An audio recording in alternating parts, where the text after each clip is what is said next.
Donc voilà, on peut dire aujourd'hui que ça fait 10 ans qu'on est partenaire de Bayard et on en est évidemment très heureux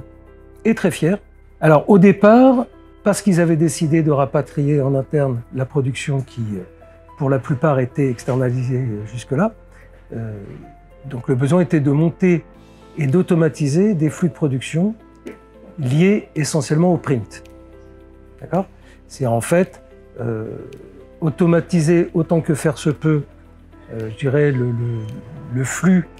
de fichiers entre l'entrée et la sortie, et à l'intérieur de ces flux, de pouvoir traiter avec à nouveau les outils proposés par Enfocus, dont Pist Observer, de pouvoir traiter ces fichiers, c'est-à-dire les contrôler, les corriger si besoin était de les corriger, et faire en sorte que ce soit sur les fichiers entrants, faire en sorte d'être sûr que ces fichiers vont être OK pour être en production et OK pour, à la fin, en fait, être interprétés par les imprimeurs qui vont les recevoir, mais également pour toute la production interne, de pouvoir avoir exactement le même type de traitement, le même type de contrôle, et être sûr de fournir aux imprimeurs finaux, puisque là on parle du print, des fichiers corrects qui vont être imprimables sans problème à l'arrivée. Ça, c'était, je dirais, le besoin initial qui a fait, donc, il y a 10 ans,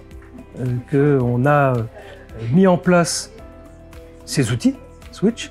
et mis en place avec les équipes de Bayard, évidemment, les équipes techniques, les différents flux nécessaires à ces différents traitements. Après, au fil des ans, de nouveaux besoins ont vu jour, et en fait, ce sont des besoins qui sont nés, comme beaucoup des confrères de Bayard d'ailleurs, qui sont nés par un peu l'explosion du digital. Donc en fait, non pas simplement fabriquer des magazines ou des livres de manière imprimée, mais également de pouvoir les proposer sur le web ou de manière numérique en tout cas. Et donc, du coup, de pouvoir utiliser ces mêmes outils, puisqu'en fait les outils sont exactement les mêmes, avec des flux un petit peu différents, pour décliner ce qui a été produit en termes de print, donc à partir des fichiers natifs InDesign, etc., de pouvoir les produire en version digitale, ce qui veut dire là, effectivement, de créer les formats de fichiers nécessaires pour le faire, de pouvoir également sur, par exemple, les images, les rééchantillonner, puisque évidemment la résolution d'une image pour le print va être différente que celle nécessaire pour le web, pour le digital, etc., etc.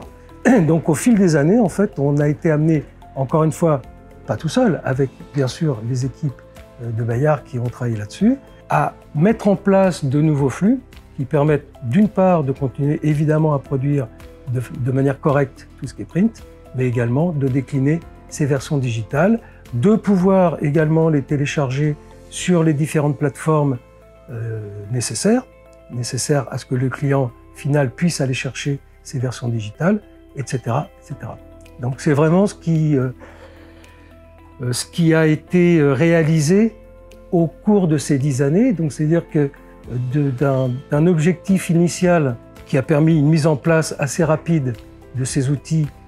pour que Bayard puisse internaliser sa production, je dirais chaque année, quasiment, on a ajouté des flux et des fonctionnalités de manière à ce que justement l'évolution des besoins de Bayard puisse être suivie par le système qui a été mis en place au départ et donc enrichi de ces différents flux qui ont été mis en place petit à petit. On est en 2023, Bayard a des projets pour l'avenir sur lesquels on a commencé à travailler là depuis cette année, notamment la volonté de transférer entre guillemets dans le cloud et chez AWS, donc chez Amazon, l'ensemble des structures informatiques dont la partie Switch. Et donc là, on travaille ardemment sur ce projet de manière à assurer d'une part que cette migration se fasse le plus souplement possible, sans,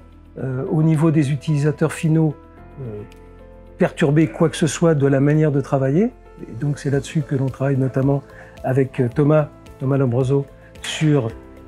cette future migration qui devrait intervenir d'ici la fin de l'année et sur laquelle il va falloir évidemment s'assurer que tout fonctionne bien, qu'il n'y a pas de perte de productivité, qu'il n'y a pas de perte de fonctionnalité non plus, et de manière à ce que le jour où ils auront décidé qu'on arrête d'un côté, on allume de l'autre, tout se passe sans aucun problème et que ce soit d'une fluidité la meilleure possible. Et j'ai pas de raison de penser que ça sera différent de ça dans tous les cas.